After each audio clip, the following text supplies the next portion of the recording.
You keep telling me you don't like boys, I said, laughing bitterly. But you sure like buying me dinner. He didn't flinch. Instead, he lit another candle between us. As if the flame could burn away the truth he was too afraid to admit. That was the thing about Aaron. Everything he did contradicted everything he said. He had this way of building walls with his words while simultaneously tearing them down with his actions. And somehow I kept showing up to watch him crumble piece by piece. The first time it happened, I told myself it was nothing.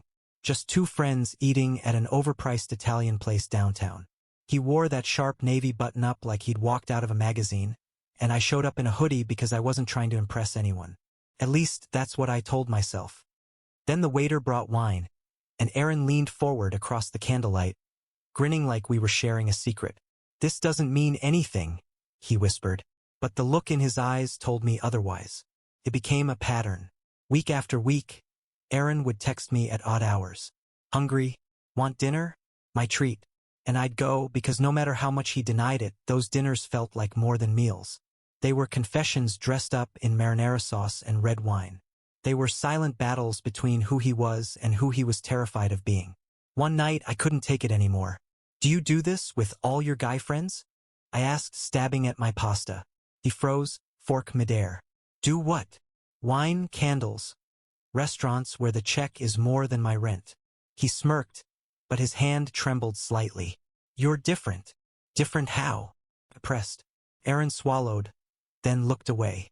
"Just different." He never said the words. But every silence, every glance, every nervous laugh across that flickering light felt louder than a confession. And God help me, I kept falling deeper. The problem was, I knew what it was like to live in his skin. I knew the weight of pretending, the ache of biting your tongue until it bled.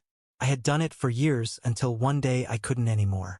And watching Aaron, I saw a reflection of myself I wasn't sure I was ready to face again. The turning point came on a stormy Friday night.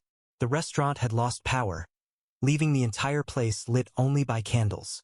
It should have been romantic, but Aaron was restless, tapping his fingers against his glass. Finally, he blurted, "People will think we're on a date." I laughed, though it hurt. "Aren't we?" His jaw tightened. "I don't like guys." "Then stop looking at me like you do," I whispered. For a long moment he just stared, and then he broke. His hand slid across the table, finding mine, trembling but firm. "I'm scared," he admitted, voice cracking, "of what people will say, of what it makes me." I squeezed his fingers. "It doesn't make you anything except honest." The storm outside thundered as though to echo the war inside him. But when he finally smiled, small, fragile, real, I knew something had shifted. From then on, dinners weren't denials. They were discoveries. He stopped saying, "This doesn't mean anything." Instead, he asked about my day, about my dreams, about the boy I used to be before I learned to hide. And little by little, Aaron stopped hiding too. Of course, it wasn't smooth. There were nights he pulled back, panic in his eyes, insisting we were just friends. And each time, my heart cracked a little. But every retreat was followed by a step forward, a late-night text, an apology, another invitation. One evening, after too many glasses of wine, he finally said it. "I like you," he whispered, "more than I should, more than I know how to." And for the first time, I didn't laugh bitterly. I just let myself believe it. Love isn't always fireworks. Sometimes it's candlelight, flickering unsteady but refusing to die out. And as I sat there with Aaron, our hands clasped across the table, I realized I wasn't just watching him crumble anymore. I was watching him rebuild. Weeks turned into months, and the world didn't end. He introduced me to his sister, who smiled knowingly when she saw the way he looked at me. He started walking closer in public, shoulders brushing mine. And one night, after another candlelit dinner, he kissed me in the parking lot under a sky littered with stars. "This means everything," he said finally. And for once, I didn't need him to prove it. The story of us wasn't simple. It was messy and terrifying and filled with the kind of longing that made every breath feel like a risk. But it was ours.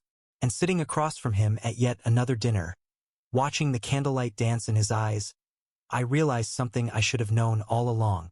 Sometimes the heart speaks louder than fear. And sometimes, against all odds, someone listens. Thank you for listening. Don't forget to like and subscribe to stay updated with the latest videos.